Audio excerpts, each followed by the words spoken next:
Welcome to Soundworks Arts Hub vodcast.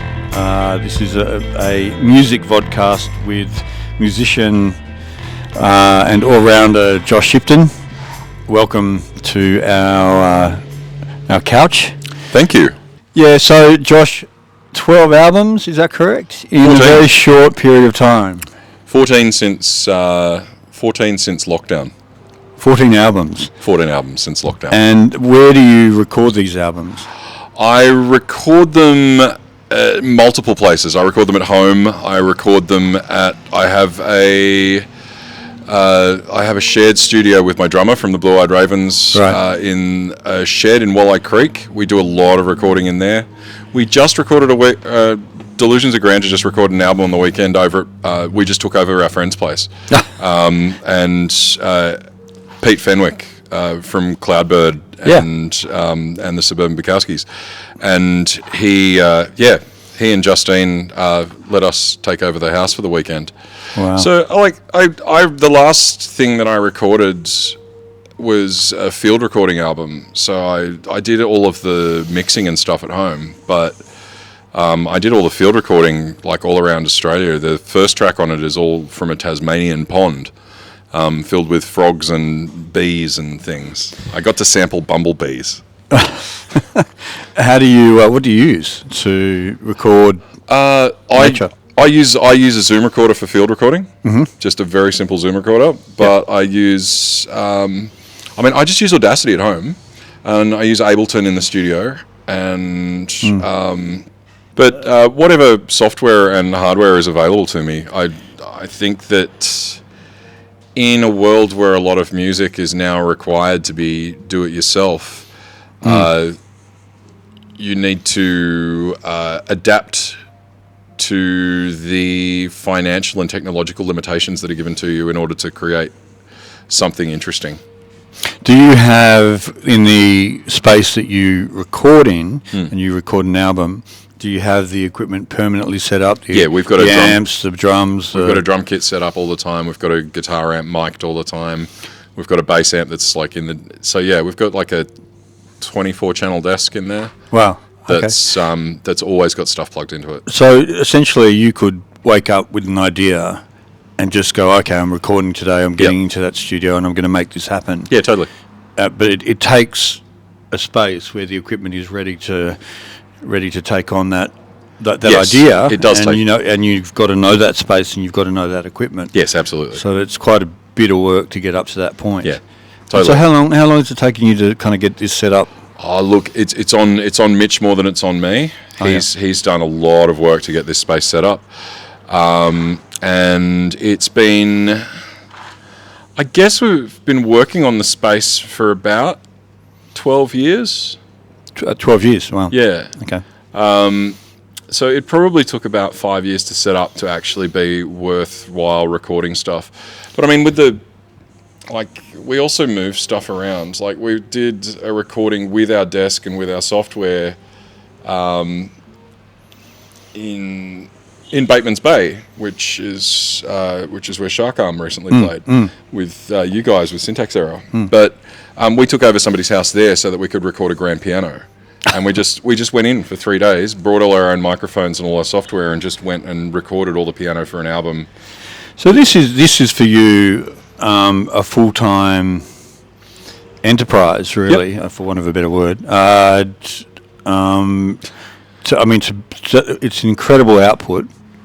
Over a short period of time. Obviously, you're set up for it, but still, to keep those ideas fresh and keep those ideas coming, and exciting enough to make 12 albums. 14 albums, I should say. What inspires you? What inspires me? To keep. Because it's very. I've heard your albums, and they're very diverse. Yes. Even the kids' album.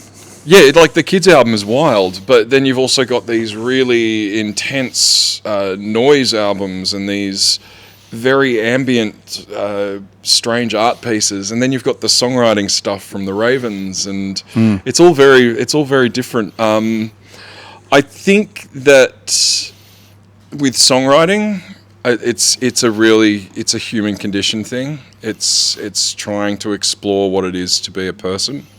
trying to explore what makes us feel the things that we feel, and how we get through an extremely unlikely life. With a lot of the experimental stuff, it's normally a crazy idea, and I will have a crazy idea, and if I lose that crazy idea, then it might never get made. So I just try to make the thing as well as I can, as quickly as I can, so that I'm not in a situation where I thought, well, remember that idea I had and it never got made. I don't want to be in that position. No. I spent too many years of my life in my 20s having crazy ideas and not doing them because something got in the way, or I was drunk or on drugs or whatever I was at the time, or married, which, is fine and everything, but sometimes these things get in the way of a creative life. And I think one of the things that really inspires me is also my partner, who we have decided not to live together. We've decided to give each other as much space to create as possible, and it's resulted in the two of us creating way more in the last couple of years than we would have otherwise. Oh, okay. Which is normally quite a different thing for relationships. They can often be quite stifling to your art. Yeah. But, and not to say that people shouldn't have good relationships and things like that, but your partner is a musician, is that correct? She's a visual artist. Visual artist, okay. We did do one album together, exploring our ear ringing. See, that was an inspiration. We had an argument about pronunciation one day, about whether it was tinnitus or tinnitus, and I said, well, let's make an album about it. And she went, okay, cool. And then we made an album about it. We don't agree, but we've got a cool album. Okay. The album is... I largely played theremin on that album. Okay. To make the highest pitch whistling sounds I could find. Right, so you're trying to recreate tinnitus for the public. Absolutely. It's not pleasant. I've got it, and I have it as well. It's no, a lot who do, but I think it's I don't know how you pronounce it. Tinnitus for me, but I call it tinnitus. Okay. I stand because of corrected. Well, no, you don't have to stand corrected. You can disagree. I'm cool with people. Or if I listen to the album, maybe I'll Yeah, maybe whoa. Maybe you'll feel less alone in your tinnitus, and understanding that somebody else has given the expression of what it is like to have ringing in their ears. So essentially there's a concept, you've had a conversation, or you've had a spark of an idea, and it's like I can turn this into something musical. Yeah. I've got the means to do it. Yeah. And then what happens? Do you go in and say, I just... The tinnitus. There's a melody I can hear that runs with tinnitus. I will go into my lounge room almost straight away and just plug in my laptop, get a microphone going, have an instrument going, and just start recording ideas. And I record as many ideas as I can, and then I start to edit those ideas into pieces of music. So. And often there's quite a lot of layering that goes on with that kind of thing, and stretching sounds and compressing sounds and I try not to use too many effects on things. I like the sound of a thing to be the frequency range that it takes up, rather than trying to EQ it out or whatever. Yeah. So you're trying to capture the natural sound of whatever it is. But that's the same with the band as well. I'm trying to use... the sound, I want it to sound like it's in a room. I want it to sound like it's played. I want it, what I did with the theremin that night that I recorded all of the sound stuff for that album was I spent 3 hours pulling sounds out of different theremins. I know it would be hard to believe, but I own more than one theremin. That's just getting greedy, I think. I think I got 5. Matt Size would be very jealous. Now, how do we get access to your music? Bandcamp. Bandcamp. If you want access to any of the music that I have released, it's all on the Josh Shipton Bandcamp. Stuff that I've done with other bands, you'll have to find their Bandcamp. Okay. Because I often don't list that stuff on my own unless I get permission. But all the stuff that I have produced myself is it's just... Bandcamp. Well, speaking of working with other musicians, at the moment you're working with the band Shark Arm, Yep. playing bass guitar for them. Yep. Virtuoso on every instrument. That's very kind. And saw you recently at Bateman's Bay, and that was an amazing performance. Thank you again. And very. If I had blood, I'd blush right now. Well, you've got a lot of personality on stage as well. So you're not just a great musician, but you're also a very talented performer. Thank you. And worth going to see in the context of performing. So Josh, thank you very much for joining us on the couch. Thank you for your kind words. We could talk for another 2 or 3 hours, I'm sure. Oh, absolutely. I can ramble forever. And we will get you back. And can I just ask you when the next show is the live show? The next live shows are on the 14th, 15th, and 16th of August. Okay. On the 14th, I'll be playing with Delusions of Grandeur at Bar 185. Yeah. On the 15th, I'll be playing... It's in Marrickville, I think, yeah. Mosh Pit on the 15th with Shark Arm. That'll be a Saturday afternoon.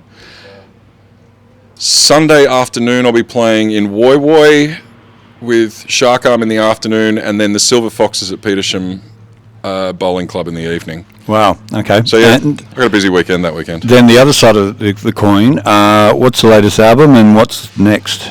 The latest album is an album called Ceci n'est pas un canard by the Blue Eyed Ravens, okay. Which is a play on the Rene Magritte, This Is Not a Pipe painting.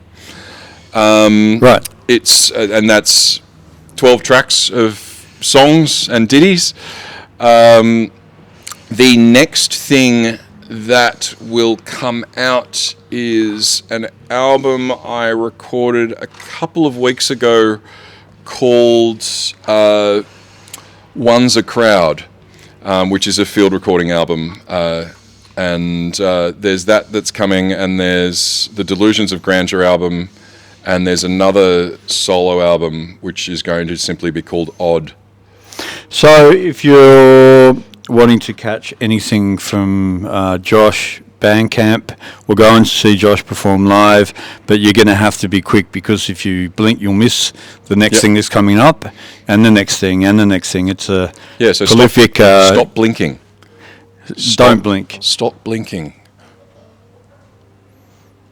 Thank you, Josh. You're very welcome, Ben. Empty mark hiding behind